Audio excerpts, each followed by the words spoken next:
Hello toppers, my self Mukesh Kumar Tiwari. और आज हम अपने लाइफ प्रोसेस के लेक्चर नंबर 3 की शुरुआत करेंगे, जिसमें हम लोग हेटरोट्रॉपिक न्यूट्रिशन को कंप्लीट करेंगे। So what do you mean by heterotrophic nutrition? इसका मतलब क्या होता है, पहले शब्दों को डिकोड करते हैं। तो हेटरोट्रॉपिक न्यूट्रिशन में हेट्रो का मतलब हो गया डिफरेंट। हेट्रो मतलब different and trophic means food. यहां पे आप अलग अलग ऑर्गेनिज्म से अलग अलग टाइप ऑफ फूड ऑब्टेन करेंगे।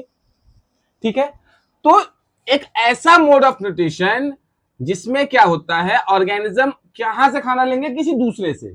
तो इसी मोड ऑफ न्यूट्रिशन को क्या कहते हैं, हेटरोट्रॉपिक न्यूट्रिशन। तो क्या होगा, न्यूट्रिशन इन विच ऑर्गेनिज्म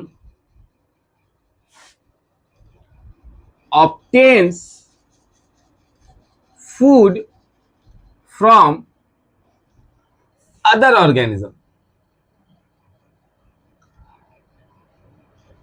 खाना किससे लेंगे, अदर ऑर्गेनिज्म से। और जो ऑर्गेनिज्म शो करता है, जो ऑर्गेनिज्म कौन सा, जो ऑर्गेनिज्म क्या शो करता है, हेट्रोट्रॉपिक न्यूट्रिशन, उसे क्या कहेंगे, उसे कहेंगे हेट्रोट्रॉप्स। उसे क्या कहेंगे, हेट्रोट्रॉप्स। तो क्या हो जाएगा, organism which shows heterotrophic nutrition. ऐसा ऑर्गेनिज्म जो हेटेरोट्रॉपिक न्यूट्रिशन शो करेगा, उसे हम क्या कहेंगे, हेटेरोट्रॉप्स कहेंगे। तो एग्जांपल क्या हो जाएगा हेटेरोट्रॉप्स के, एग्जांपल्स हो जाएंगे हमारे पास bacteria, fungus, animals, birds, insects, etc. ठीक है, अब रॉ मैटर पूछा जाए, मतलब जो खाना खाते हैं वो क्या होता है, ऑर्गेनिक या इनऑर्गेनिक। इनका खाना होता है ऑर्गेनिक। क्यों, क्योंकि प्रोड्यूसर इनऑर्गेनिक को यूज करके बनाते हैं ऑर्गेनिक। लेकिन हेटेरोट्रॉप्स क्या करते हैं, उन्हीं प्रोड्यूसर का खाना खाते हैं ना, जो बनाते वही खाते हैं।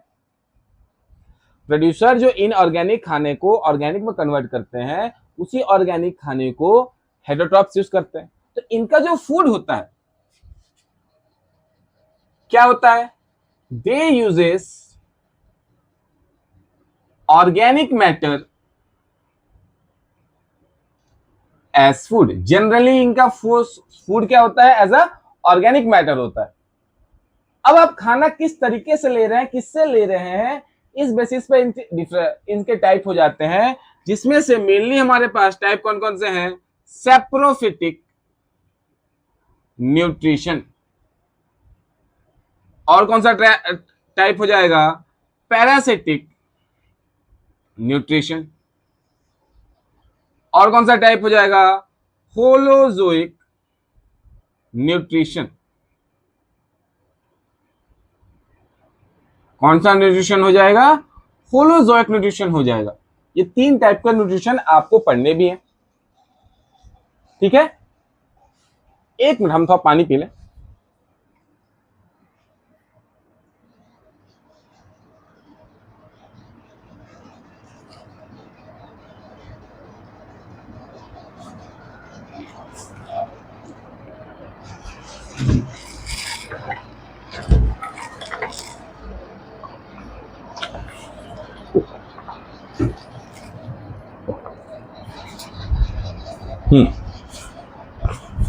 ये 3 टाइप का न्यूट्रिशन हम लोग को पढ़ने।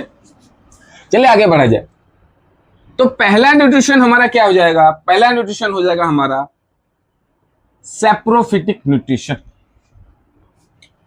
पहला न्यूट्रिशन क्या है हमारा, सेप्रोफिटिक न्यूट्रिशन। अब इसमें क्या होता है, इसमें ऑर्गेनिज्म डेड और डिकेइंग सड़ी गली चीजों को खाते हैं। अब सड़ी गली चीजें हैं तो जनरली उसमें हो सकता है कुछ टॉक्सिसिटी हो,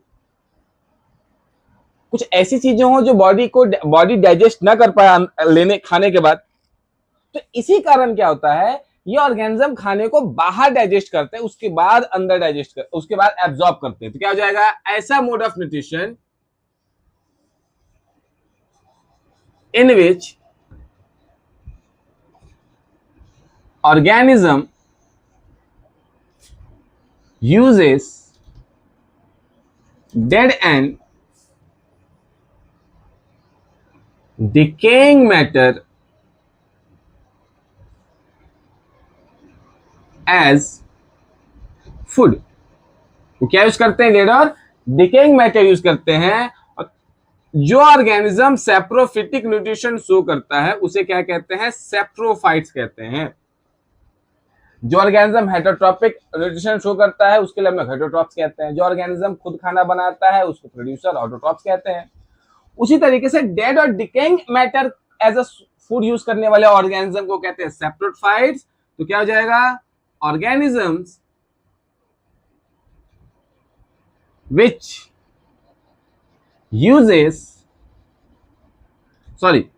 follows saprophytic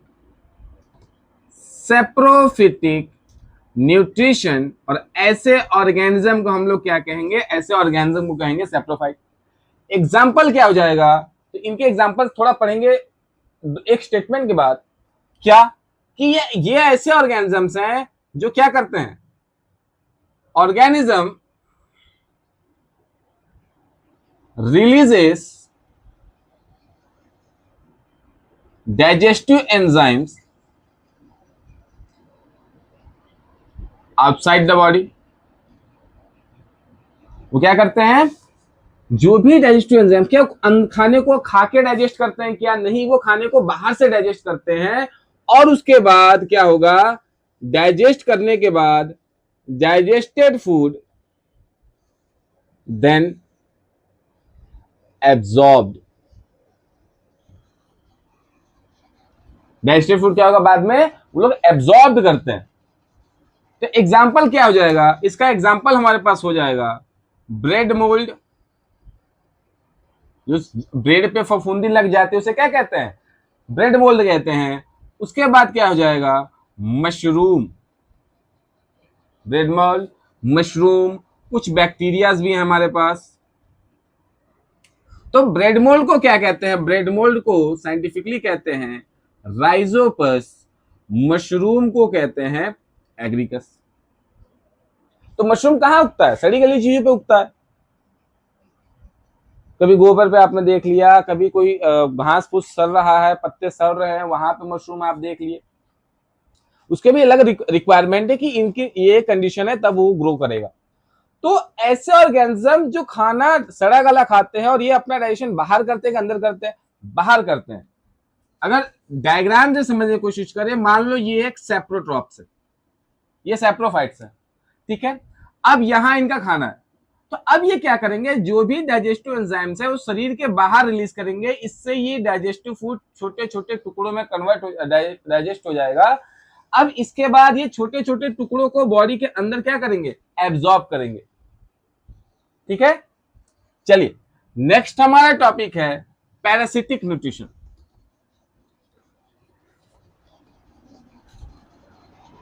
नेक्स्ट हमारा टॉपिक है पैरासिटिक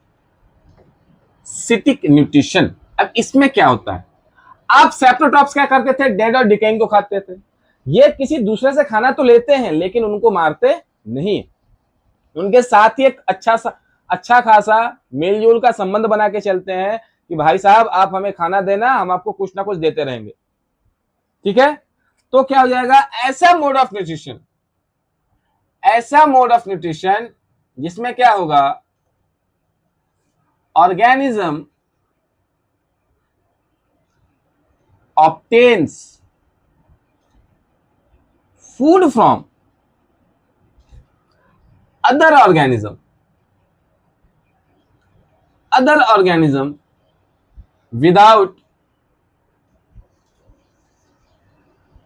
killing it। क्या उसे मारते हैं क्या खाने के लिए, नहीं, उनके साथ बिना मारे उनके साथ साथ रहते हैं। अब जो ऑर्गेनिज्म खाना ले रहा है उसे पैरासाइट कहते हैं, जो खाना दे रहा है उसे क्या कहेंगे, या फिर जिससे खाना लिया जा रहा है उसे कहेंगे होस्ट। तो क्या कहेंगे, पैरासाइट कैसे कहेंगे, किसे कहेंगे, तो पैरासाइट किसे कहेंगे, ऐसा organism which obtains food from other organism, किसी दूसरे से खाना ले रहा है बिना मारे, पैरासाइट हो गया। अब होस्ट किसे कहेंगे, जिससे पैरासाइट खाना ले रहा है, तो क्या होगा, ऐसा organism from which food is obtained,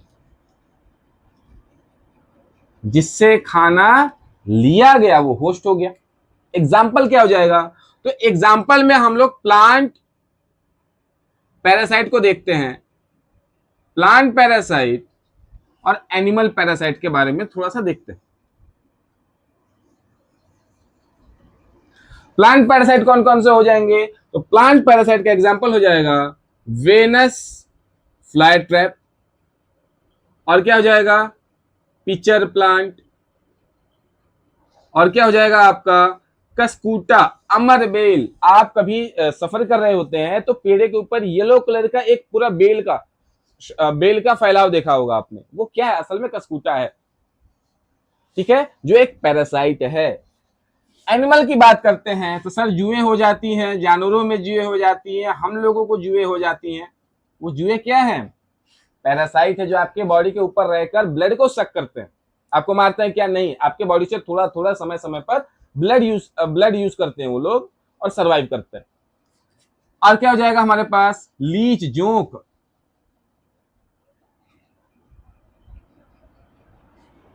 ठीक है। अब लोकेशन के आधार पे कि आपका पैरासाइट कहां है, आपका पैरासाइट अंदर है कि बाहर है, इस बेसिस पे पैरासाइट को डिवाइड कर दिया गया, किस पे, एज ए एंडो पैरासाइट कहा गया उसको, और दूसरा क्या कहा गया उसको, या तो एक्सो पैरासाइट कहा गया। अगर पैरासाइट बॉडी के अंदर है, अगर पैरासाइट होस्ट के अंदर है, उसे क्या कहेंगे, उसे कहेंगे एंडो पैरासाइट। अगर पैरासाइट होस्ट के बॉडी सरफेस पे है, उसे क्या कहेंगे, उसे कहेंगे एक्सो पैरासाइट। वही बात है कि क्या हो जाएगा, पैरासाइट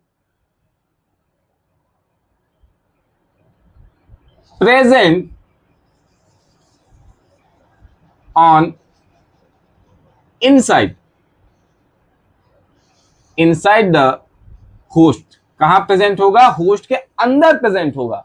यहां पे क्या होगा कि ऐसा पैरासाइट जो कहां प्रेजेंट हो, present on the surface of host, host के बॉडी सरफेस पे, स्किन पे, स्कैल्प पे प्रेजेंट हो। एग्जाम्पल क्या हो जाएगा, एंडो पैरासाइट का एग्जाम्पल हो जाएगा टिकवर्म, राउंड वर्म। एक्सो की बात करते हैं तो एक्सो में हमारे पास स्किन के ऊपर कौन कौन रहता है सर, जुएं होती हैं, जोंक को हम लोग देखते हैं। क्या टेपवर्म और राउंडवर्म एनिमल पैरासाइट है क्या, बिल्कुल है। टेपवर्म और राउंडवर्म क्या है, टेपवर्म और राउंडवर्म एनिमल पैरासाइट है, ठीक है। चलिए अब बढ़ते हैं अगले टॉपिक की तरफ,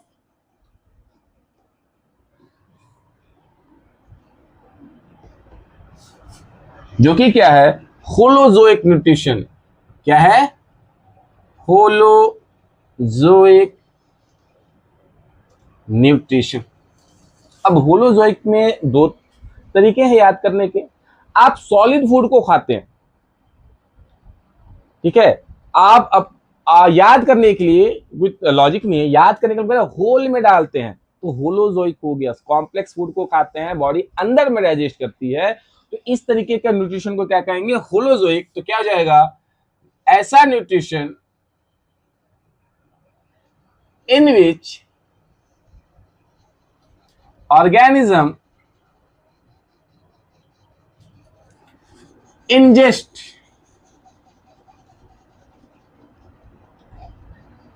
complex food डाइजेस्ट इंटरनली, क्या खाना होलोजोइक बाहर डाइजेस्ट करते हैं? क्या नहीं, वो लोग अंदर डाइजेस्ट करते हैं। Absorbs the food and removes undigested removes undigested food from body। वो क्या करते हैं? खाने को, कॉम्प्लेक्स फूड को लेते हैं, डाइजेस्ट करते हैं, और क्या किया जाएगा? एब्जॉर्ब करेंगे। डाइजेशन अंदर होता है कि बाहर होता है? सेप्रोफाइट्स में बाहर होता है और होलोजोइक में अंदर होता है। ठीक है, अब यहां पर एक कुछ बेसिक प्रोसेस करते हैं जो हर होलोजोइक ऑर्गेनिज्म करता है, जो होलोजोइक न्यूट्रिशन फ्लो करता है वो हर ऑर्गेनिज्म करता है। क्या है कि इन्होंने एक होलोजोइक न्यूट्रिशन करने वालों ने अपनी एक कंपनी बनाई। उस कंपनी का इन्होंने नाम रखा इंडाई। ये भी एक व्हीकल कंपनी है जो खाने को मुंह से लेकर खाने को एनवायरमेंट से लेकर अपने पास लाती है, फिर एनवायरमेंट में बाहर छोड़ देती है। ये भी एक ट्रांसपोर्ट कंपनी है। क्या नाम है कंपनी का? इंडाई।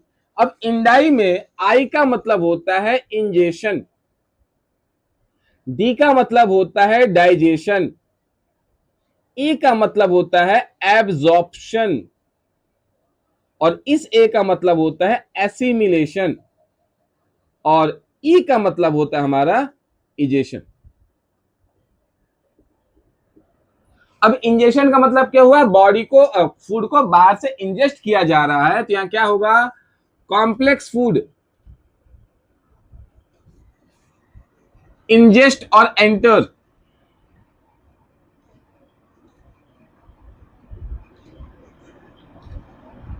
कॉम्प्लेक्स फूड क्या हो रहा है? बॉडी के अंदर इंजेस्ट किया जा रहा है, अंदर डाला जा रहा है। अब डाइजेशन में क्या होगा कि जो बड़ी बड़ी फूड पार्टिकल है, लार्ज फूड पार्टिकल है, उसके छोटे छोटे टुकड़े हो जाते हैं। इसी प्रोसेस को क्या कहते हैं? डाइजेशन। तो यहाँ क्या होगा? कॉम्प्लेक्स फूड डाइजेस्टेड, और डाइजेस्ट और क्या लिख दोगे? Break down. ब्रेक होकर क्या बनता है? Into simpler food. बहुत ही छोटे छोटे टुकड़ों में कन्वर्ट हो जाता है, और ये सिंपलर फूड बॉडी के अंदर एब्जॉर्ब हो जाएगा। क्या हो जाएगा कि simpler food absorb by body, body absorb कर ली। और जब सिंपलर फूड बॉडी एब्जॉर्ब कर लेता है तो उसके बाद क्या करता है? बॉडी उसको बॉडी प्रोसेस में इन्वॉल्व करता है। क्या करता है बॉडी? उसको बॉडी प्रोसेस में इन्वॉल्व करता है। अब इन्वॉल्व करने का प्रोसेस को ही क्या कहते हैं? एसिमिलेशन। तो क्या होगा कि जो भी खाना एब्जॉर्ब हुआ है, absorb food involves in body process और फंक्शन। अब ये तो बात ये थी जिसमें खाना इस्तेमाल हो गया। जो खाना इस्तेमाल है उसका क्या होगा? उसको तो बॉडी बाहर करेगी। जो भी तुमने खाना खाया है उसको तो इस्तेमाल करिए, लेकिन जो बच गया उसका बॉडी क्या करेगा? कुछ नहीं, एज अ वेस्ट हो गया ना। तो बॉडी उस वेस्ट को रिलीज करेगी, और उसी प्रोसेस को कहते हैं इंजेशन। तो क्या होगा यहाँ पे कि अनडाइजेस्टेड या फिर solid waste removed from body. अब यहां पे क्या होगा? बॉडी रिमूव कर देगी उस सॉलिड फूड को, उस अनडाइजेस्टेड फूड को। ठीक है, तो क्या ये आपके सेल ने बनाया? क्या नहीं, आपने तो बाहर से लिया था और उसको बाहर कर रहे हो। तो एक्सक्रीशन में और इजेशन में यही डिफरेंस है। एक्सक्रीशन में क्या होता है? सेल काम करते हैं, और सेल काम करते हैं तो मेटाबॉलिक वेस्ट होता बनता है, और उसी मेटाबॉलिस्ट के रिमूवल को क्या कहते हैं हम? मेटाबॉलिक वेस्ट क्या होता है? रिमूव होता है। तो अगर मेटाबॉलिक वेस्ट रिमूव हो रहा है तो उसे क्या बोलेंगे? एक्सक्रीशन। अगर अनडाइजेस्टेड फूड रिमूव हो रहा है तो उसे क्या कहेंगे? इजेशन। इस पे ध्यान दीजिएगा।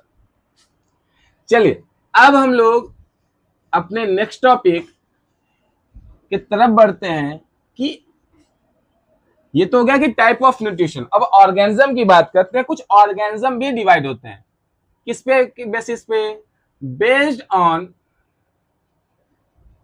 Source of food. ऑर्गेनिज्म क्या खाते हैं इस पे भी ऑर्गेनिज्म डिवाइड हुए हैं, जैसे हर्बीवोर, कार्निवोर, बचपन से पढ़ते आ रहे हैं, omnivore,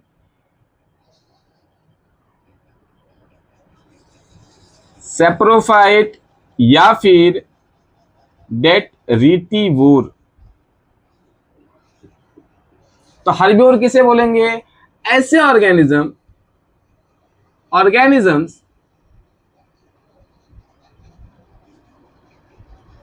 which feeds on plant and plant products. वो क्या करते हैं? प्लांट और प्लांट से बनी हुई चीजों को खाते हैं। बेसिकली प्लांट ही उनका मेन सोर्स ऑफ फूड है। तो एग्जाम्पल क्या हो जाएगा? जितने भी घास खाने वाले जानवर हैं वो हो जाएंगे लायन। लायन होगा क्या? नहीं, काऊ, ऑक्स, जिराफ, बफेलो। ठीक है, कैटल्स लाइक क्या हो जाएगा? Cow, ox, buffalo, giraffe, it rabbit. ठीक है, अब कार्निवोर की बात करते हैं। तो ऐसे ऑर्गेनिज्म जो क्या खाते हो? फ्लैश खाते हो, which feeds on animals and animals product. जानवर और जानवर से बनी हुई चीजों को खाते हैं, उसे क्या कहते हैं? कार्निवोर। एग्जाम्पल क्या हो जाएगा? एग्जाम्पल हो जाएगा हमारा lion, tiger, fox, leopard, etc. ठीक है, ओमनीवोर। ओमनीवोर किसे बोलेंगे? ऑर्गेनिजम्स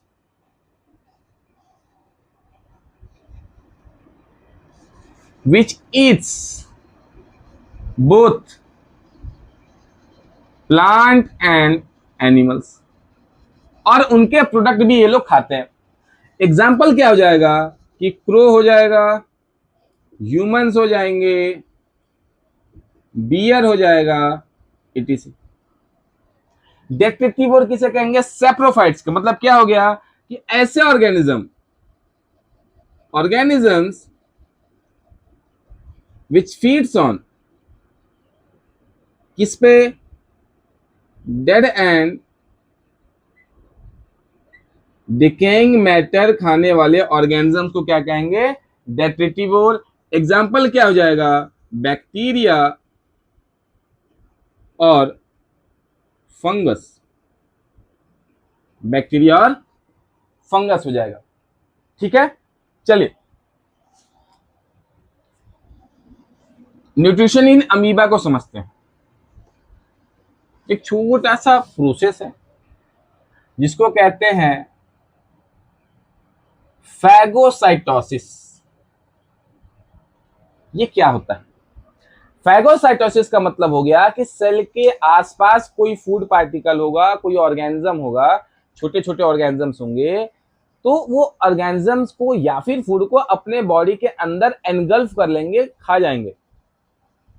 अब बॉडी अंदर आ गई तो अब बॉडी उस पर डाइजेस्टिव एंजाइम्स का यूज करेगा। बॉडी उस फूड को, उस ऑर्गेनिज्म को डाइजेस्ट करेगा सेल के अंदर, बॉडी के अंदर, सेल के अंदर डाइजेस्ट करेगा। तो इसी सेल के अंदर डाइजेस्ट करने के प्रोसेस को कहते हैं फैगोसाइटोसिस, जिसमें अमीबा है, पैरामीशियम है। कौन सा प्रोसेस शो करते हैं? फैगोसाइटोसिस करते हैं। इनके आसपास फूड पार्टिकल्स होंगे, उसको एनगल्फ करेगा और बॉडी के अंदर डाइजेस्ट करता है। ठीक है, तो what is phagocytosis? The process in which organism, या फिर बेसिकली सेल की बात करते हैं, सबसे आसान है सेल, इन विच सेल्स एनगल्फ्स फूड या फिर दूसरे ऑर्गेनिजम्स को डाइजेस्ट करता है। माइक्रोस्कोपिक ऑर्गेनिज्म को डाइजेस्ट कर गया, ठीक है, एंड डाइजेस्ट इंटरनली। क्या किया उन्होंने, सेल सेल को क्या किया, बगल में कोई खाना था उसको अपने अंदर ग्रहण कर लिया और डाइजेस्ट किया। इसी प्रोसेस को क्या कहते हैं, पैगोसाइटोसिस बोलते हैं। ठीक है, अब अमीबा की बात करते हैं। Nutrition in amoeba. अब इसमें देखिए क्या होता है।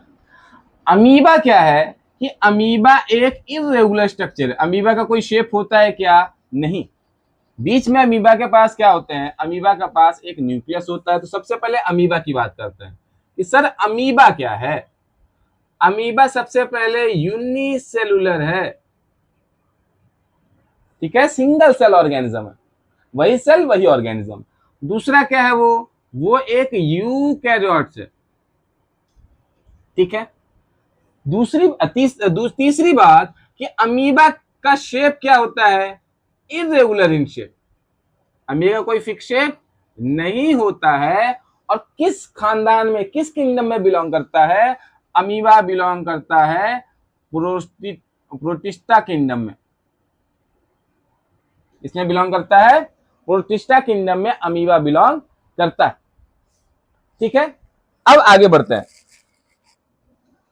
आगे देखोगे कि अमीबा इरेगुलर है और अमीबा के अगर आसपास क्या हो गया, आसपास कोई फूड आ गया, अमीबा के आसपास क्या आ गया, अमीबा के आसपास कोई फूड आ गया, सपोज दैट। तो अगर अमीबा इरेगुलर है तो वो सोचेगा ना कि इस फूड की तरफ बढ़ा जाए, वो तो सोचेगा कि इस फूड की तरफ बढ़ा जाए, अपने हाथों को बढ़ाने की कोशिश करेगा। तो अब ये जो फूड है इसको पकड़ने के लिए अमीबा का जो सेल मेम्ब्रेन है वो क्या करेगा, वो अपने बॉडी पार्ट्स को मूव करने की कोशिश करेगा। वो अपने बॉडी पार्ट्स को मूव करेगा। किस हिस्से को मूव करेगा, अपने मेम्ब्रेन को मूव करने की कोशिश करेगा, क्योंकि अमीबा के पास सेल वॉल नहीं होता है। ये क्या है, एक्सटेंडेड सेल मेम्ब्रेन है। और इसी एक्सटेंडेड सेल मेम्ब्रेन को बड़े प्यार से कहते हैं सूडोपोडिया।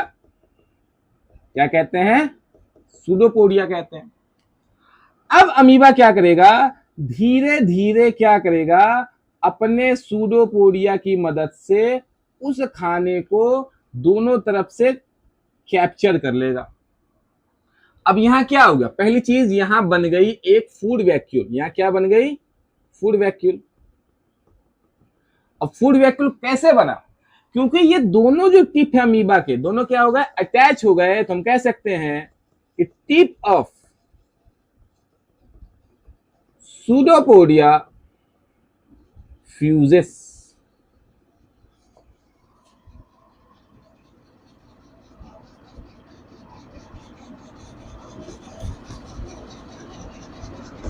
सूडोपोडिया क्या हो गया, फ्यूज हो गया। और फ्यूज होने से क्या बन गया, फूड वैक्यूल।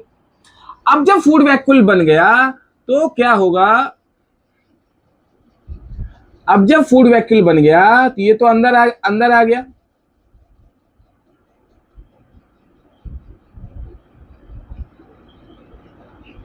अब तो फूड वैक्यूल अंदर आ गया। तो अब यहां पे बॉडी क्या करेगी, डाइजेस्टिव एंजाइम्स रिलीज करेगी। Digestive enzymes released. Digestive enzyme क्या करेगा, रिलीज करेगा, ठीक है। अब डाइजेस्टिव एंजाइम करने के बाद ये जो फूड पार्टिकल है वो डाइजेस्ट होगा। डाइजेस्ट होने के बाद इसी अमीबा में क्या होगा कि जो डाइजेस्ट हो चुका बॉडी एब्जॉर्ब कर लिया।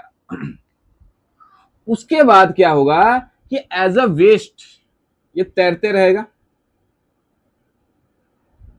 एज अ वेस्ट बॉडी के अंदर तैर रहा होगा ना, तो बॉडी उसको रिलीज करेगी। तो जिस तरीके से फूड को उसने लिया उसी तरीके से फूड को बाहर करने की कोशिश करेगा।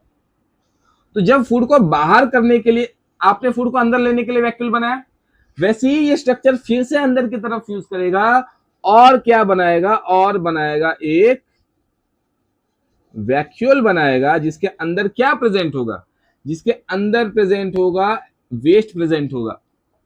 और लास्ट में ये वेस्ट बॉडी के अंदर से क्या हो जाएगा, बाहर चला जाएगा। बाद में क्या हो जाएगा, बॉडी के स्ट्रक्चर से बाहर चले जाएगा। यहाँ क्या होगा, वेस्ट रिमूव्ड, बॉडी के अंदर से वेस्ट क्या हो गया, बॉडी के अंदर से वेस्ट बाहर चला गया। ठीक है, तो इसी तरीके से अमीबा फैगोसाइटोसिस करता है। अब इसी तरीके से बॉडी अमीबा क्या करता है, फैगोसाइटोसिस करता है। इसी को लिख लेते हैं, तो कैसे लिखेंगे कि amoeba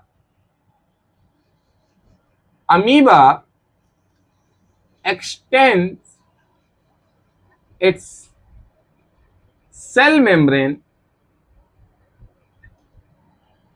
which act as false feet।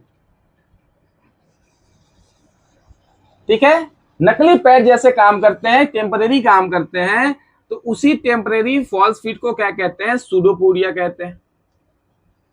ठीक है, अब क्या होगा कि pseudopodia extends to capture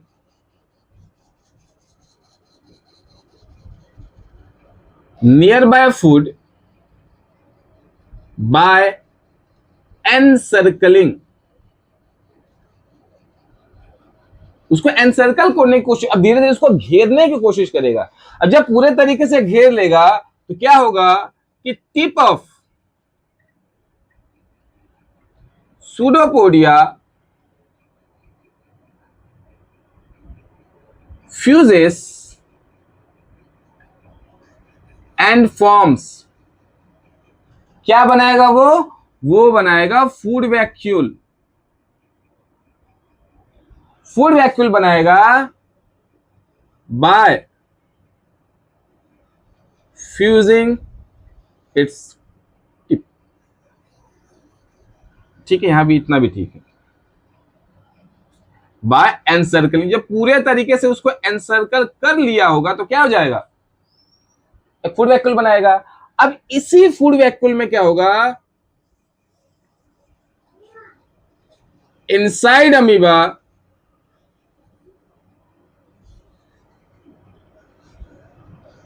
amoeba releases, क्या रिलीज करेगा, डाइजेस्टिव एंजाइम।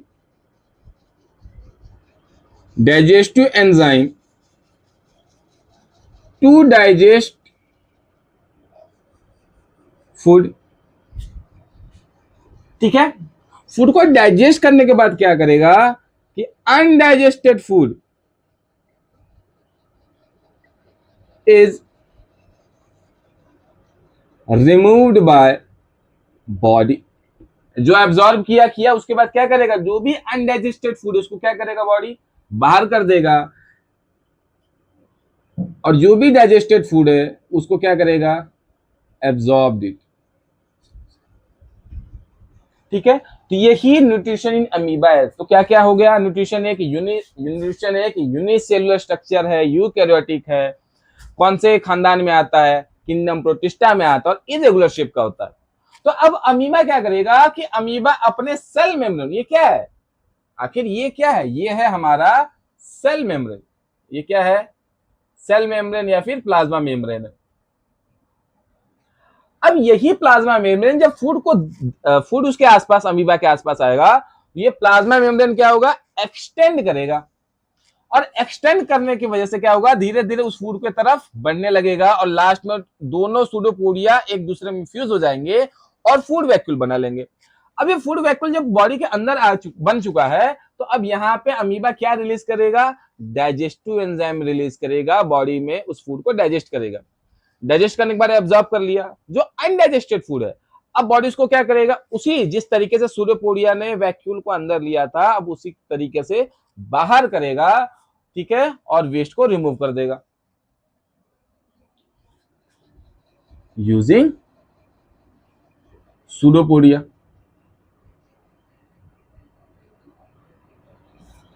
ठीक है, चलिए आगे बढ़ते हैं।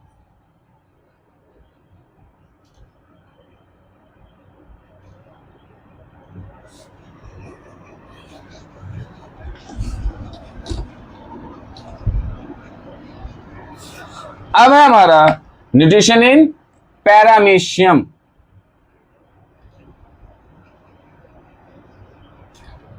तो सबसे पहले यह समझिए कि पैरामीशियम है क्या।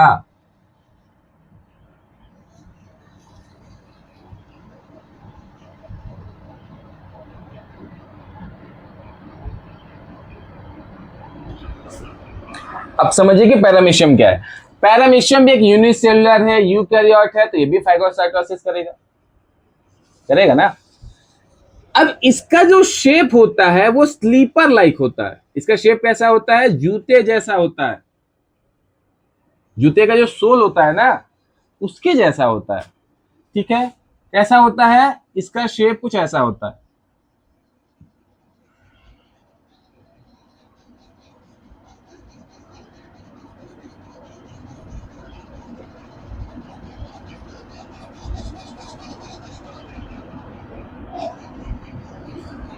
ठीक है, इसका शेप कुछ इस तरीके से होता है। ठीक है, अब अमीबा के पास दो न्यूक्लियस होते हैं, एक मैक्रो न्यूक्लियस और दूसरा माइक्रो न्यूक्लियस। बड़े वाले को मैक्रो न्यूक्लियस कहते हैं और छोटे वाले को माइक्रो न्यूक्लियस कहते हैं।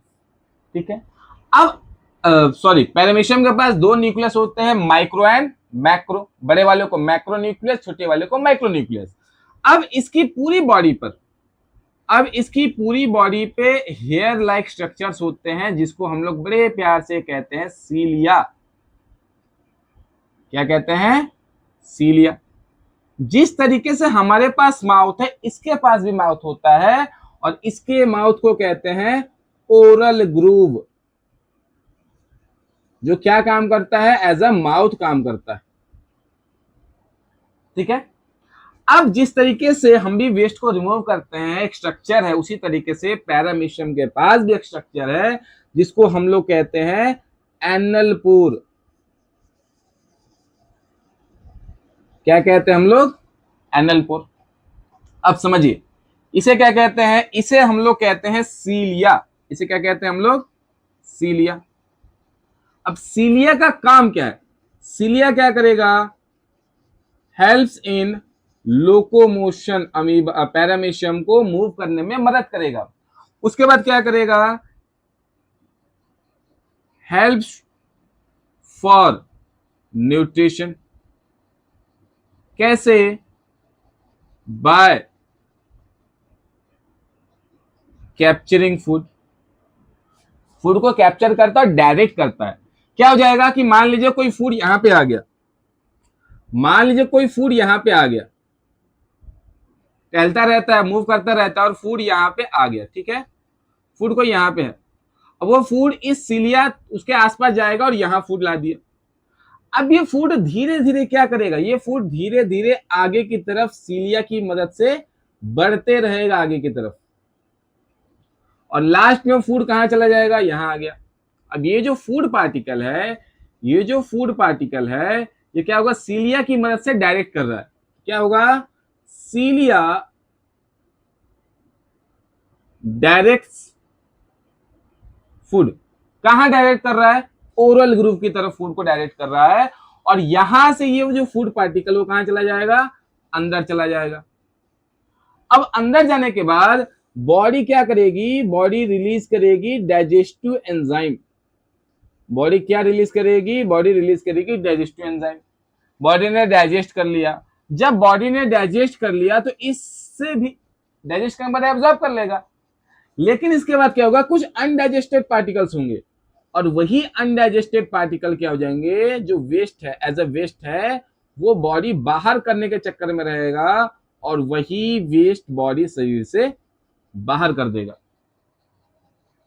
ठीक है, तो इस तरीके से अमीबा अपना न्यूट्रिशन करता है। तो क्या लिख सकते हैं हम लोग कि हम अमीबा कह रहे हैं पैरामीशियम।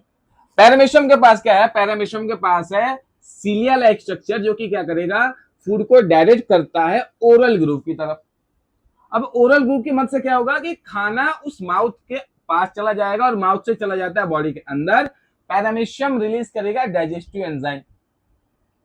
डाइजेस्टिव एंजाइम काम करेंगे, उस फूड को डाइजेस्ट करेगा, बॉडी उसको एब्जॉर्ब करेगा, उसके बाद जो भी वेस्ट बना उसको पैरामीशियम रिमूव करने की कोशिश करेगा, और रिमूव करने के लिए फूड को वेस्ट को कहां डायरेक्ट करेगा, एनल पोर की तरफ, और एनल पोर के रास्ते से वो खाना शरीर से बाहर चला जाएगा।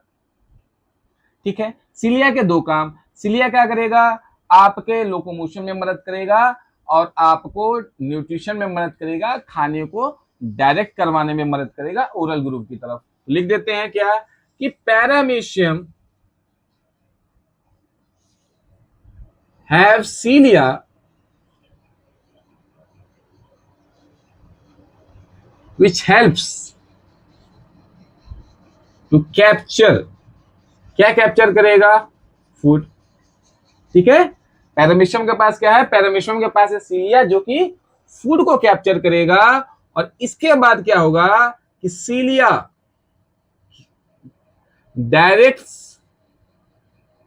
फूड कहां की तरफ, सीलिया डायरेक्ट करेगा ओरल ग्रूव की तरफ।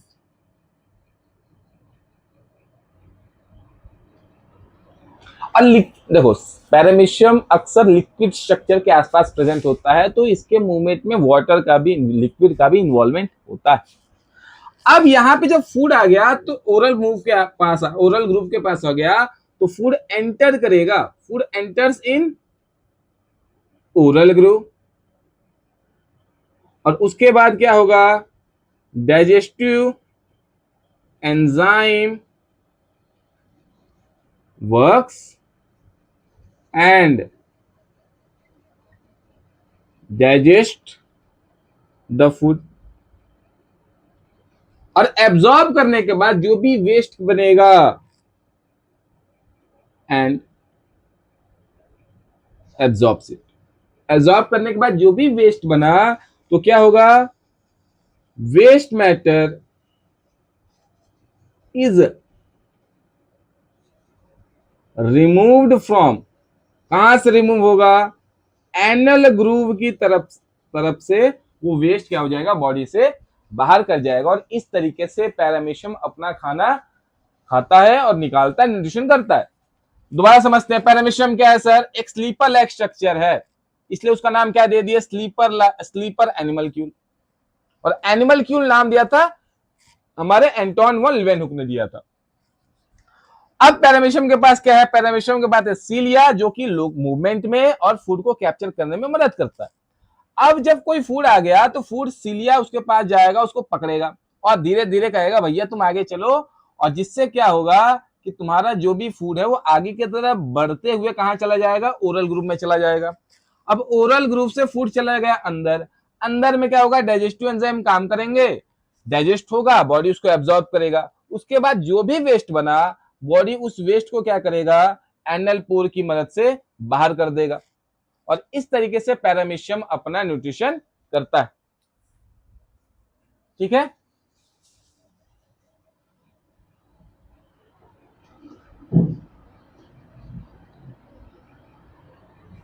इसके बाद हमारा टॉपिक है न्यूट्रिशन इन ह्यूमंस। ह्यूमंस में न्यूट्रिशन होता है। ठीक है, अब एक स्ट्रक्चर पहले ह्यूमन डाइजेस्टिव सिस्टम का स्ट्रक्चर देख लेते हैं। तो अगर हम स्ट्रक्चर की बात करते हैं, ये कुछ स्ट्रक्चर इस तरीके से,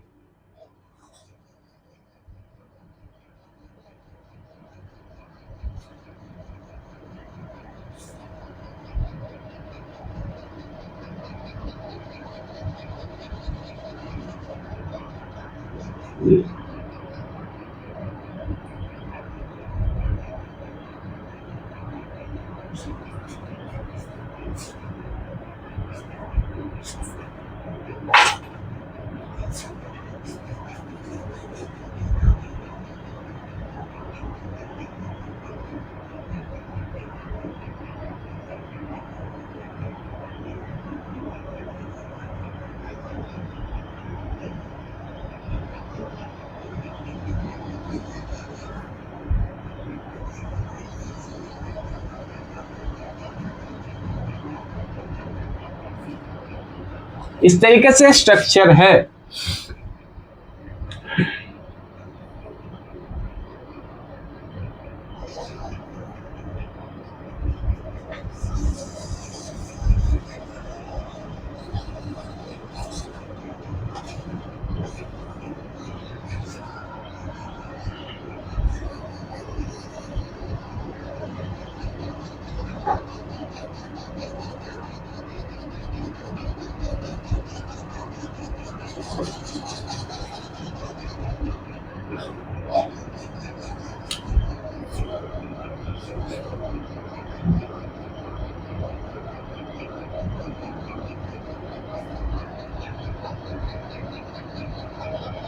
ठीक है, इस तरीके से स्ट्रक्चर है।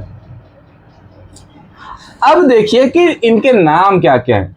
सबसे पहले क्या हो गया, इस स्पेस को आप अपना मुंह बंद करके रखते हैं तो मुंह के अंदर जो स्पेस है वो एक खोखली जगह है, एक कैविटी है। तो उस कैविटी का नाम है बक्कल कैविटी। उस कैविटी का नाम क्या है आपका, बक्कल कैविटी। और बक्कल कैविटी में प्रेजेंट होता है टीथ, टंग एंड क्या, सलाइवरी ग्लैंड। यहां पे होते हैं पेयर ऑफ सलाइवरी ग्लैंड। ठीक है, अब इस जगह को बोलते हैं फेरिंग्स। फेरिंग्स के बाद आपका खाना जाता है ईसोफेगस में। ये जो इस तरफ है यह है आपका विंड पाइप या फिर ट्रैकिया। ईसोफेगस से फिर खाना आपका जाएगा स्टमक में। ठीक है, स्टमक से फिर खाना आपका जाता है स्मॉल इंटेस्टाइन में, और स्मॉल इंटेस्टाइन से आपका खाना जाएगा लार्ज इंटेस्टाइन में, और लार्ज इंटेस्टाइन के बाद आपका खाना आपका वेस्ट टेम्परेरी स्टोर होता है रेक्टम में, और एनएस की मदद से आपका खाना बाहर चला जाता है। तो इस पूरे को एक साथ हम लोग कहते हैं गट। और कुछ कुछ नाम है सर, इसको क्या कहते हैं, इसको कहते हैं पैंक्रियाज, इसको कहते हैं लीवर, और ये जो स्ट्रक्चर आपको दिख रहा है छोटा सा, इसे कहते हैं गॉल ब्लैडर। ठीक है, और यह है हमारा सलाइवरी ग्लैंड। पेट में छोटे छोटे हमारे पास बहुत से ग्लैंड्स प्रेजेंट होते हैं जिसे हम लोग बोलते हैं गैस्ट्रिक ग्लैंड। ठीक है, और आपके इस स्ट्रक्चर में इंटेस्टाइन में भी ग्लैंड प्रेजेंट होते हैं जिसको हम लोग कहते हैं इंटेस्टाइनल ग्लैंड। तो इसको आप सेपरेट करके देखते हैं। सबसे पहले क्या होता है कि बॉडी में प्रेजेंट होता है एलिमेंट्री कैनाल। तो एलिमेंट्री कैनाल में क्या क्या प्रेजेंट होता है, तो एलिमेंट्री कैनाल में प्रेजेंट होता है आपका बक्कल कैविटी। सबसे पहले खाना कहां जाएगा, बक्कल कैविटी में जाएगा। बक्कल कैविटी से आपका खाना जाएगा फेरिंग्स के अंदर। फेरिंग्स के बाद आपका खाना कहां जाएगा, आपका खाना जाएगा फूड पाइप में, ईसोफेगस में आपका खाना जाएगा, और ईसोफेगस से होते हुए आपका खाना जाएगा जे शेप स्टमक में। स्टमक के बाद आपका खाना कहां जाएगा, आपका खाना जाएगा स्मॉल इंटेस्टाइन में, आपका खाना जाएगा, और स्मॉल इंटेस्टाइन से आपका खाना जाएगा लार्ज इंटेस्टाइन में, और लार्ज इंटेस्टाइन से आपका खाना जाएगा एज अ वेस्ट जो अनडाइजेस्टेड होगा रेक्टम में, और रेक्टम से एनएस से होते हुए आपका खाना बाहर चला जाएगा। अगर आप ध्यान देखेंगे तो गॉल ब्लैडर या लीवर की एक जो पाइपलाइन है वो पैंक्रियाज से कनेक्टेड होते हुए स्मॉल इंटेस्टाइन, ये पूरा हिस्सा यहां से स्मॉल इंटेस्टाइन स्टार्ट हो गया, स्मॉल इंटेस्टाइन में कनेक्टेड है। तो इस पाइप का भी एक नाम है, इस पाइप का बड़ा प्यारा नाम है जिसे कहते हैं, इस पाइप का नाम है हेप्टो पैंक्रियाटिक डक्ट। क्या नाम है इस पाइप का, हेप्टो पैंक्रियाटिक डक्ट। हेप्टो लीवर से लिया गया है, पैंक्रियाज से पैंक्रियाटिक लिया गया है, डक्ट है जिसे क्या नाम दे दिया, डक्ट। मतलब क्या हुआ कि लीवर की कुछ चीजें, पैंक्रियाज की कुछ चीजें एक साथ पहुंचती हैं आपके इंटेस्टाइन में।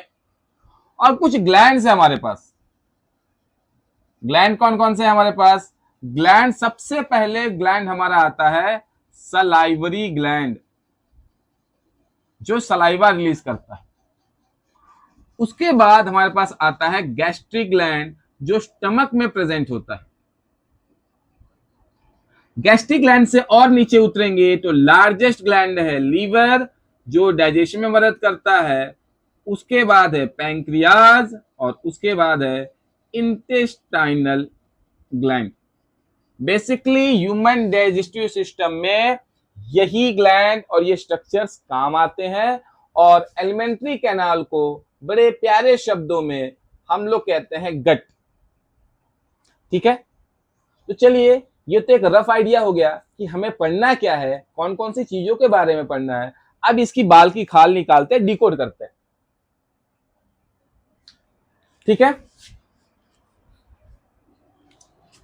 सबसे पहली बात हम लोग करते हैं बक्कल कैविटी की।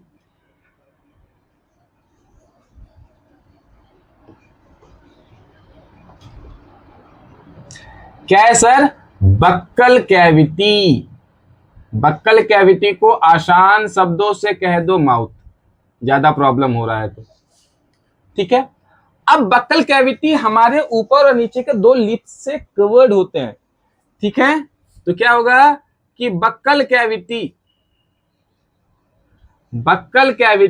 Is protected by upper and lower lips. ठीक है, और ये क्या है? ये एक फर्स्ट स्टेप या फिर first organ, first structure part of human digestive system where food enters. यहां फूड क्या करेगा? एंटर करेगा। अब बक्कल कैविटी में क्या क्या प्रेजेंट होता है? बक्कल कैविटी में प्रेजेंट होती है तीन चीजें या रिलीज की जाती हैं। तो बक्कल कैविटी में प्रेजेंट होता है टीथ। ठीक है, बक्कल कैविटी में प्रेजेंट होता है आपका सलाइवरी ग्लैंड, और बक्कल कैविटी में प्रेजेंट होता है आपका टंग प्रेजेंट होता है। तो टीथ की बात करते हैं। टीथ क्या है? टीथ एक हार्ड स्ट्रक्चर है। Hard structure used for mastication of food. अब मैस्टिकेशन का मतलब हो गया खाने को तोड़ना, खाने को चबाना, grinding and tearing, biting of food, और उससे छोटे छोटे फूड कन्वर्ट हो जाएंगे। मैस्टिकेशन से क्या होगा कि जो लार्ज पार्टिकल्स हैं फूड के, वो किस में कन्वर्ट हो जाएंगे? स्मॉल पार्टिकल्स में टूट जाएंगे, छोटे छोटे टुकड़े हो जाएंगे। अब जो टीथ होते हैं ह्यूमंस के पास कितने टीथ है? Humans have 4 type of teeth. कौन कौन से टीथ है हमारे पास? Incisor, canine, premolar and molar होते हैं। अगर कोई डेंटल फॉर्मूला पूछ दे कि सर दांत का फॉर्मूला बताइए, तो दांत का फॉर्मूला है 2 1 2 3 2 1 2 3 इंटू 2। मतलब क्या हो गया कि फॉर्मूला क्या है? 2 1 2 3 2 1 2 3 2 2 2 1 2 3 2 1 2 3। यह है आपका dental formula. 4 incisor, 1 canine, 2 premolar और 3 मोलर होते हैं। ये टोटल हमारे 32 दांत हैं। ठीक है, ये टोटल हमारे 32 दांत है। अब जो टीथ होती है ना, टीथ की एक कवरिंग है जिसको बोलते हैं इनेमल। टीथ की कवरिंग को क्या बोलते हैं? इनेमल। तो क्या हो जाएगा? व्हाइट कवरिंग ऑफ टीथ, इसको क्या कहते हैं? इनेमल। और कई बार आपके दांत खराब हो जाते हैं, किसके कारण? इन्फेक्शन के कारण, वहां पे कीड़े लग जाते हैं, तो उसको क्या कहते हैं? Dental cavity. और डेंटल कैविटी क्यों होता है?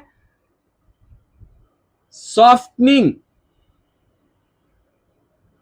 Of enamel.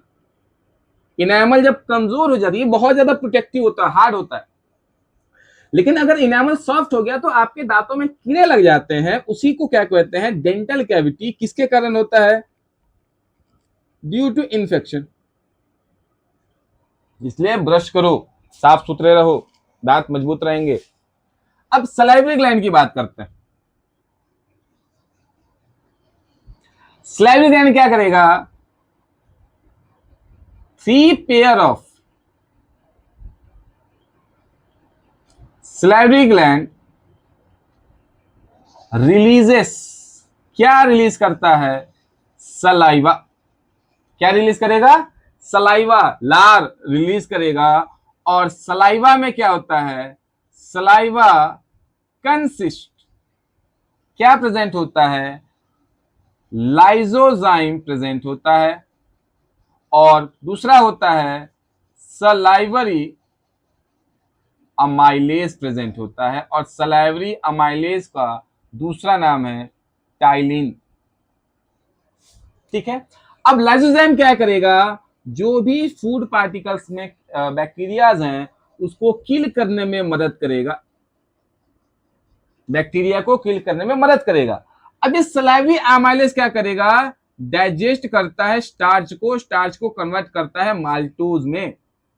किसको डाइजेस्ट करेगा? स्टार्च को डाइजेस्ट करेगा। ठीक है। अब टंग की बात करते हैं। टंग क्या है? टंग एक मस्कुलर स्ट्रक्चर है।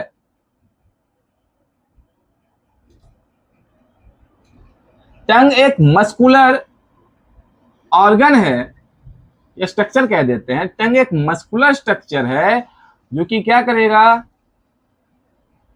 Helps in mixing of food with saliva, saliva के साथ मिक्स करने में मदद करता है। टंग वो आपके सब्जी चलाने वाले, वो जो होता है ना जिससे आप सब्जी चलाते हैं, वो ऐसा काम करता है जिसमें मसाले सब, आलू, तेल सबके साथ मिक्स करता है। उसी तरीके से टंग भी आपके माउथ में मिलने वाले फूड और मिलने वाले सलाइवा को एक दूसरे के साथ मिक्स करता है।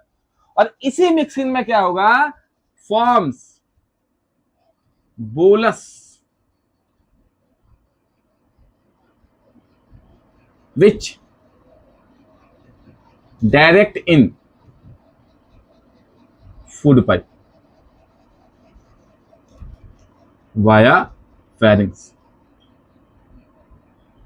अब इसी मिक्सिंग में क्या होगा कि उसके छोटे छोटे गोले बना लेता है जो कि निगलने में मदद करता है। उसी गोलों को क्या कहते हैं? बोलस कहते हैं। तो बक्कल कैविटी का दोबारा से एक देख लेते हैं। बक्कल कैविटी क्या है? बक्कल एक जो स्पेस हमारे मुंह बंद करने के बाद प्रेजेंट होता है उसको कहते हैं बक्कल कैविटी। अब बक्कल कैविटी हमारे लोअर और अपर लिप से प्रोटेक्टेड होता है और सबसे पहला खाना प्रेजेंट होता है हमारे बक्कल कैविटी में। और बक्कल कैविटी में 3 चीजें, टीथ, सलाइवरी ग्लैंड और tongue. Teeth, salivary gland and tongue हमारे बक्कल कैविटी में प्रेजेंट होता है। ठीक है। अब टीथ क्या है? एक हार्ड स्ट्रक्चर है जो किस में मदद करेगा? मैस्टिकेशन में, च्यूइंग में, ग्राइंडिंग में मदद करता है। और उसको ही एक साथ कहते हैं मैस्टिकेशन, जिसमें क्या होगा? जो लार्ज पार्टिकल्स हैं, जहां लार्ज फूड है उसको छोटे छोटे पार्टिकल्स में कन्वर्ट करता है। अब आप अपने पास 4 टीथ, इंसिजर, कैनाइन, प्रीमोलर और मोलर। और ये चारों टीथ के पास एक स्ट्रक्चर है इनेमल, जो कवरिंग ऑफ टीथ होती है। ठीक है। और ये हार्ड होता है और सॉफ्ट हो जाएगा अगर आपके माउथ में इंफेक्शन है और दांत आपके खराब होने लगते हैं। दूसरा है सलाइवरी ग्लैंड, जो 3 पेयर के प्रेजेंट होते हैं और ये रिलीज करते हैं लाइसोजाइम एंड सलाइवरी अमाइलेज। और सलाइवरी अमाइलेज का दूसरा नाम है टाइलिन। लाइसोजाइम मदद क्या करता है? लाइसोजाइम बैक्टीरिया को किल करता है और सलाइवरी अमाइलेज स्टार्च को डाइजेस्ट करता है। और टंग वो चम्मच है जो सारे फूड को सलाइवा से मिक्स करता है और इसी मिक्सिंग में बोलस तैयार होता है, छोटे छोटे खाने के गोले तैयार होते हैं जो कि निगलने में मदद करता है। वो कौन बनाता है? टंग बनाता है। इसके बाद हमारे पास है फेरिंग्स। इसके बाद क्या है? फेरिंग्स। फेरिंग्स क्या है? एक फनल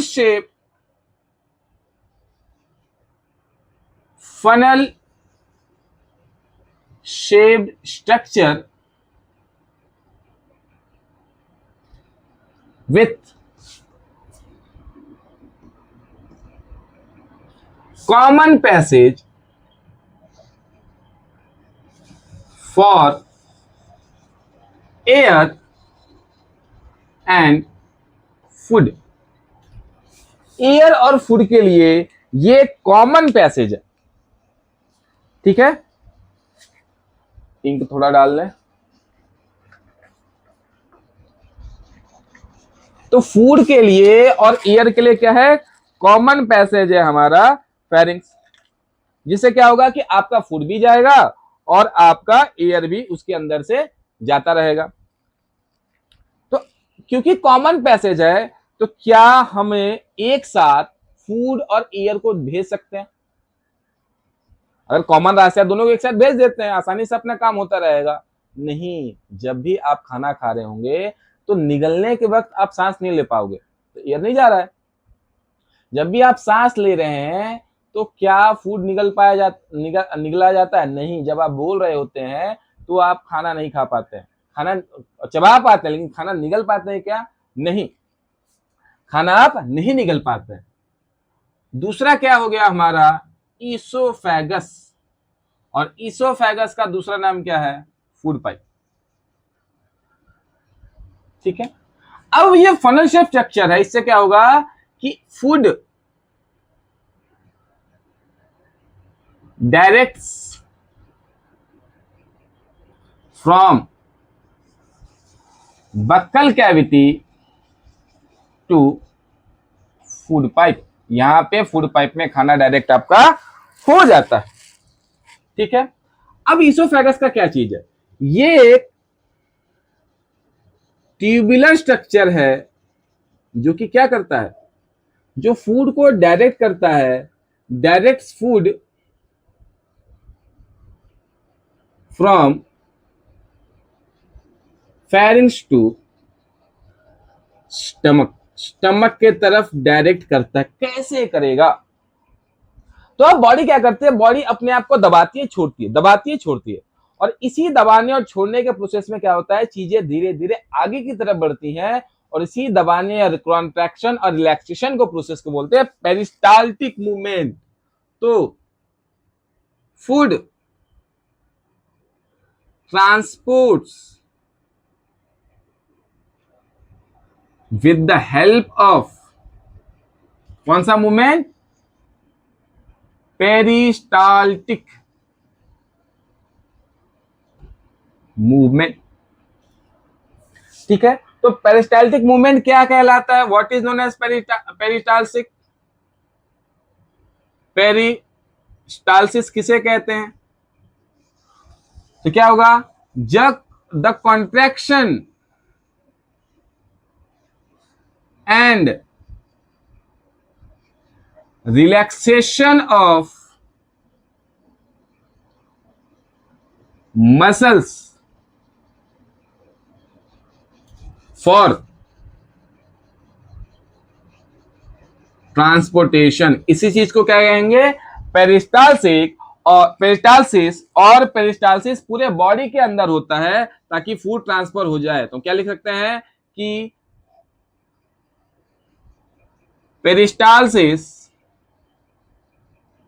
occurs throughout the गट। पूरे गट में पेरिस्टाल्सिक मूवमेंट होता है ताकि खाने को आगे बढ़ाया जा सके। अब यहां से जो आपका खाना खुलेगा, वो आपका कहां खाना खुलेगा? यहां से आपका खाना खुलेगा स्टमक में। यहां से आपका खाना कहां खुलेगा? यहां से आपका खाना खुलेगा स्टमक में, ठीक है। अब स्टमक का शेप क्या है? आपका जो स्टमक है वो जे शेप्ड स्ट्रक्चर है, जे शेप्ड स्टमक है। जे शेप स्टमक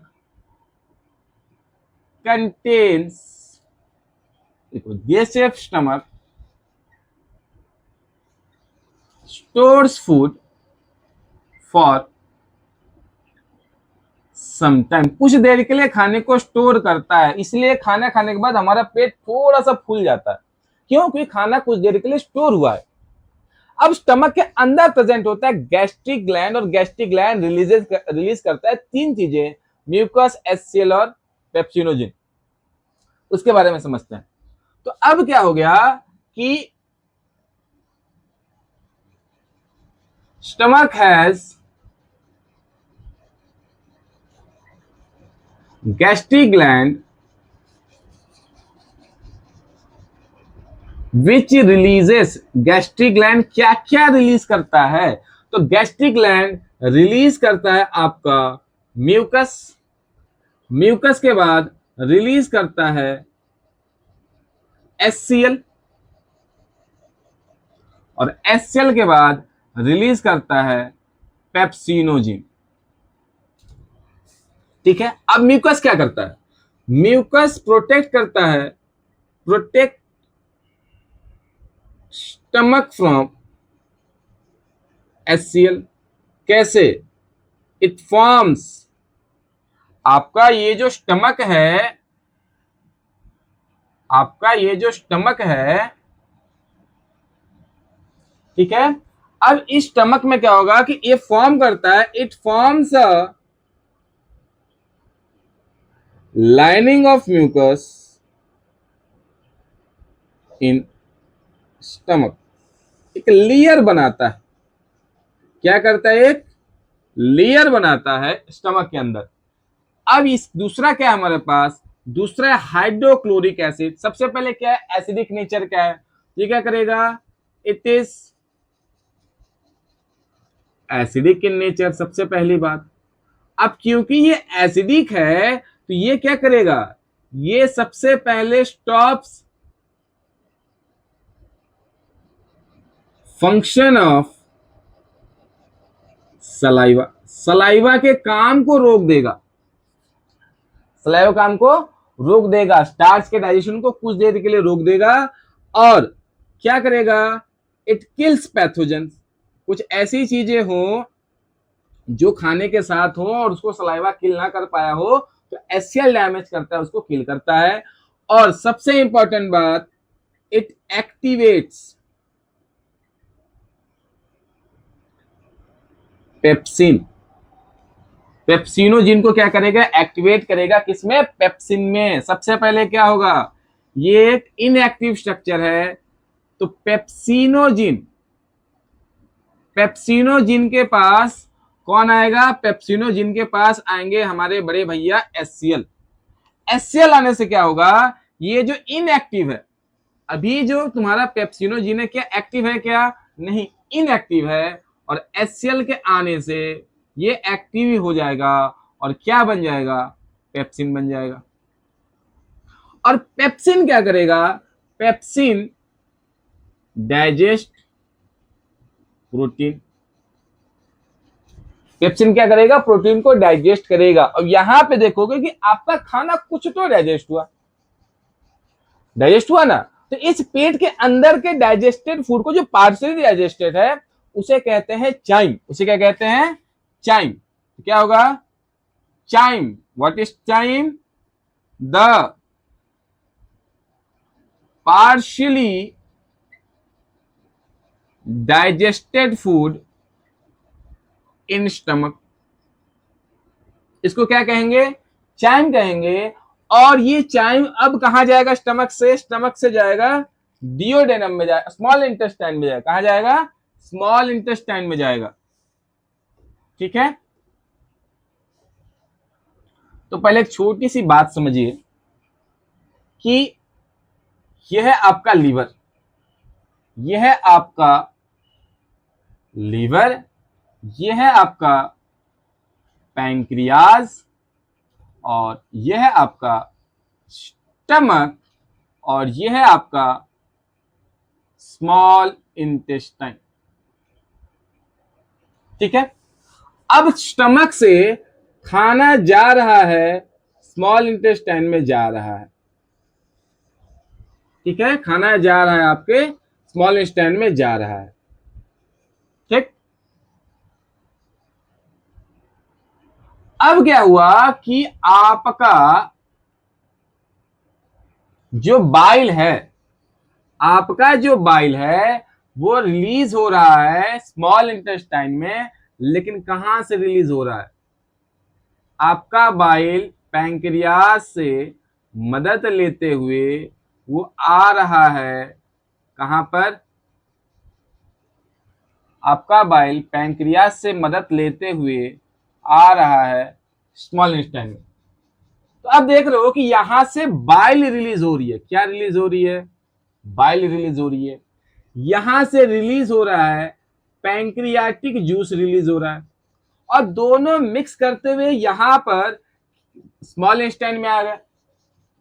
तो इसी ट्यूब को कहते हैं हम लोग हेप्टो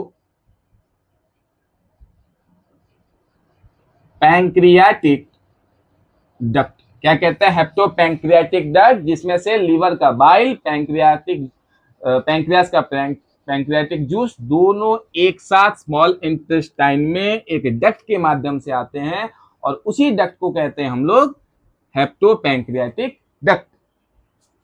ठीक है, चलिए इसको समझते हैं। क्या है हमारा स्मॉल इंटेस्टाइन? अब यहां पे देखोगे ये लॉन्गर स्ट्रक्चर है, लॉन्गर पार्ट ऑफ गट। ठीक है, और सबसे ज्यादा बड़ा होता है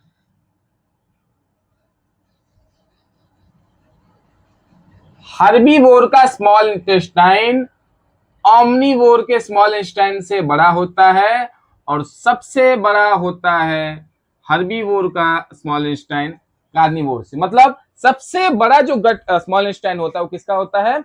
हर्बीवोर को होता है। इस ऐसा क्यों? क्योंकि हर्बीवोर सेलुलोज खाते हैं, प्लांट खाते हैं, और सेलुलोज के डाइजेशन में हर्बीवोर सेलुलोज के डाइजेशन में बॉडी टाइम लेता है, बॉडी के पास लंबा समय चाहिए ताकि सेलुलोज को डाइजेस्ट कर पाए।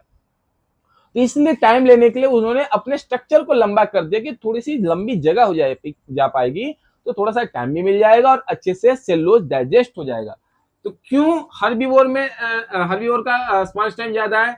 बिकॉज हर्बीवोर क्या खाते हैं? सेलुलोज खाते हैं, प्लांट खाते हैं, प्लांट में सेलुलोज होता है। इस cellulose takes longer time to digest. ठीक है, अब स्मॉल इंटेस्टाइन के 3 पार्ट। अगर मैं स्मॉल इंटेस्टाइन की बात करता हूं तो स्मॉल इंटेस्टाइन के कितने पार्ट होते हैं? स्मॉल इंटेस्टाइन के 3 पार्ट होते हैं। एक का नाम है डियोडेनम, दूसरे का नाम है जेजेनम, और तीसरे का नाम है इलियम। अब डियोडेनम की कुछ खासियतें हैं। ये क्या होता है? Connected to stomach. क्या होता है? स्टमक के साथ जुड़ा होता है। मतलब स्मॉल इंटेस्टाइन कहां खुलता है? डियोडेनम में खुलता है। अब इसके बाद क्या होगा कि bile and pancreatic juice enters. तो डियोडेनम के अंदर बाइल और पैंक्रियाटिक जूस एक साथ एंटर करता है, और यहीं पे क्या होगा? Intestinal juice release. यहीं पे इंटेस्टाइनल जूस भी रिलीज होगा, और इन्हीं तीनों के, इन्हीं बाइल, पैंक्रियाटिक जूस और इंटेस्टाइनल जूसेस के कारण क्या होगा? आपका डाइजेशन क्या हो जाएगा? Digestion is completed. तो डाइजेशन कहां कंप्लीट हो जाता है? स्मॉल इंटेस्टाइन में, और स्मॉल इंटेस्टाइन के डियोडेनम में कंप्लीट हो जाता है। और जेजेनम क्या होता है? जेजेनम लॉन्गेस्ट पार्ट है किसका? स्मॉल इंटेस्टाइन का। और मैक्सिमम एब्जॉर्प्शन कहां होगा? तो यहां जेजेनम मैक्सिमम एब्जॉर्ब करेगा, मैक्सिमम एब्जॉर्प्शन ऑकर। अब ऐसा क्यों है कि जेजेनम मैक्सिमम एब्जॉर्प्शन करेगा? क्योंकि जेजेनम के पास है contains finger like projection that is villi. क्या प्रेजेंट होता है? विलाई प्रेजेंट होता है, और विलाई क्या करेगा? एब्जॉर्ब करेगा। विलाई क्या है? ये आपका स्मॉल इंटेस्टाइन का लेयर है जिसमें प्रेजेंट होते हैं फिंगर लाइक स्ट्रक्चर प्रेजेंट होते हैं, और इसी फिंगर लाइक स्ट्रक्चर्स में आपके पास प्रेजेंट होता है ब्लड वेसल्स। क्या प्रेजेंट है? ब्लड वेसल प्रेजेंट है। अब इन्हीं ब्लड वेसल्स से क्या होता है, ये एरिया बढ़ा देते हैं, आपका एब्जॉर्प्शन एरिया बढ़ा देंगे, और एब्जॉर्प्शन एरिया बढ़ाने के कारण क्या होगा कि ब्लड वेसल्स की मदद से फूड एब्जॉर्ब हो जाता है। तो ये क्या करेगा, विलय, विलय क्या करेगा, villi increases area for absorption and absorbs food. ठीक है। और इलियम का छोटा सा पार्ट है, ileum connects to large intestine,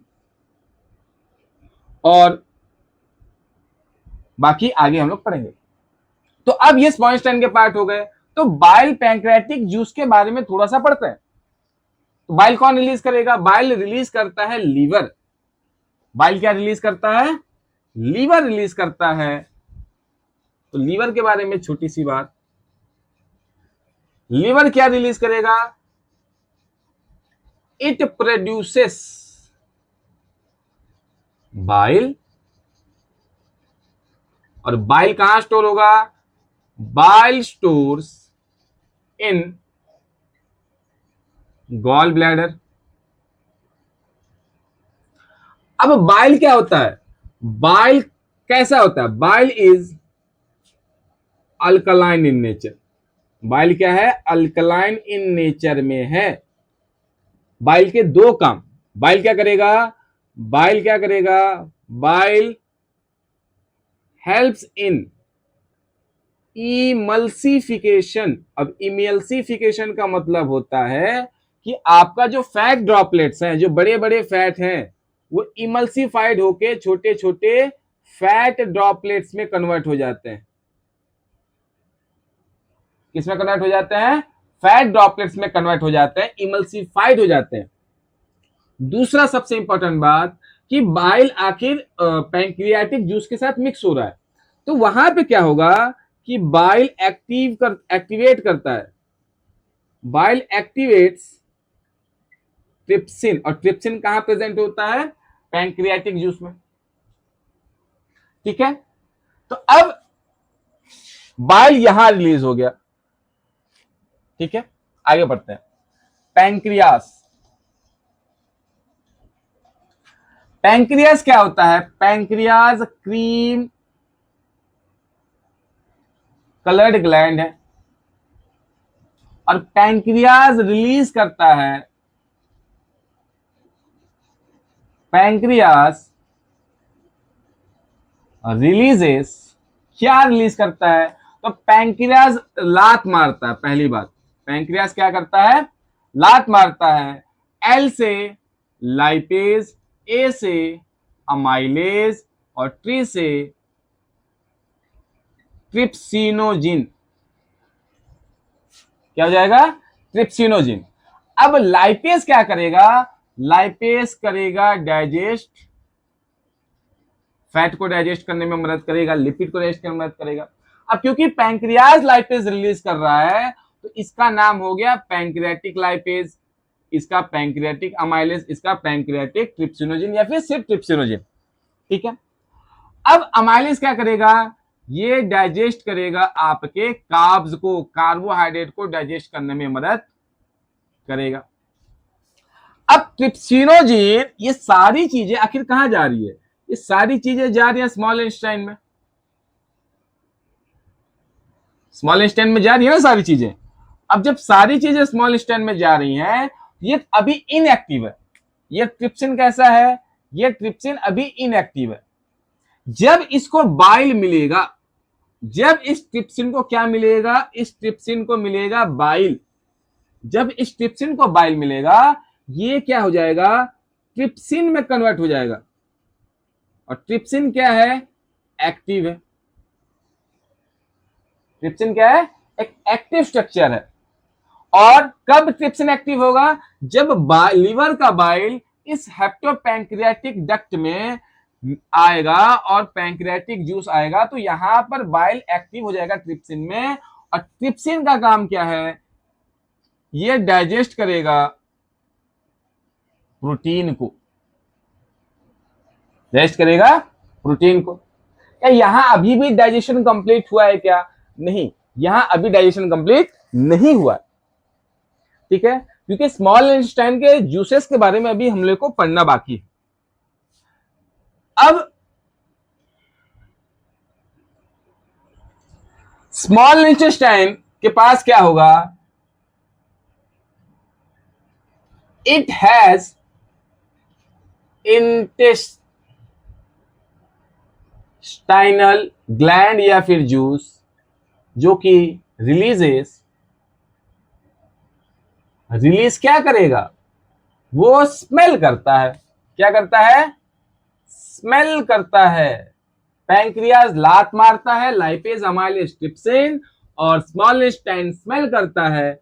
S से सुक्रेज, एम से माल्टेज, ई से इरिप्सिन, एल से लाइपेज, और इस एल से लैक्टिस, ठीक है। सुक्रेज डाइजेस्ट करता है सुक्रोज को, सुक्रोज को डाइजेस्ट करता है सुक्रेज। माल्टेज डाइजेस्ट करता है माल्टोज को। इरिप्सिन डाइजेस्ट करता है प्रोटीन डाइजेस्ट करके क्या होता है, पेप्टाइड बनता है। तो इरिप्सिन डाइजेस्ट करता है प्रोटीन को, बेसिकली पेप्टाइड को डाइजेस्ट करेगा, प्रोटीज को डाइजेस्ट करेगा। लाइपेज डाइजेस्ट करता है लिपिड को, फैट को डाइजेस्ट करता है। और लैक्टेज डाइजेस्ट करता है तुम्हारा लैक्टोज को। और इस तरीके से बाइल के कारण, पैंक्रियाटिक जूसेस के कारण और स्मॉल इंटेस्टाइन के इंटेस्टाइनल जूसेस के कारण क्या होगा, आपका डाइजेशन कंप्लीट हो जाता है। और यहां पे जब आपका डाइजेशन कंप्लीट हो गया, जब आपका डाइजेशन स्मॉल इंटेस्टाइन में कंप्लीट हो गया, तब स्मॉल इंटेस्टाइन क्या करेगा, स्मॉल इंटेस्टाइन उसको अब एब्जॉर्ब करेगा। और मैक्सिमम एब्जॉर्प्शन होता है, मैक्सिमम एब्जॉर्प्शन होता है। क्या सब कुछ एब्जॉर्ब कर लेगा क्या? नहीं। तो अब आपका ये स्ट्रक्चर है, ये स्ट्रक्चर कुछ ऐसा आ गया।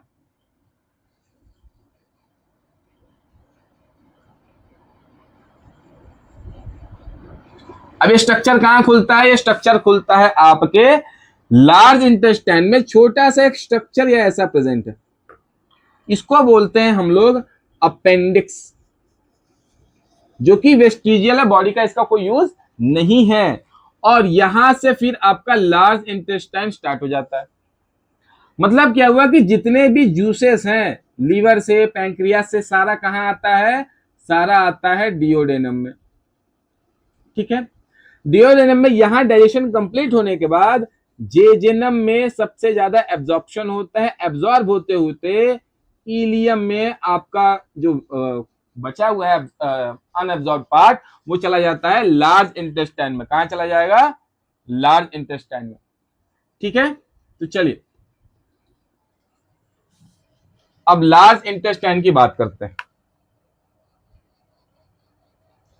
लार्ज इंटेस्टाइन, अब लार्ज इंटेस्टाइन क्या करेगा कि जो भी एब्जॉर्ब है, absorbs water, minerals and some salts, इसको एब्जॉर्ब करेगा।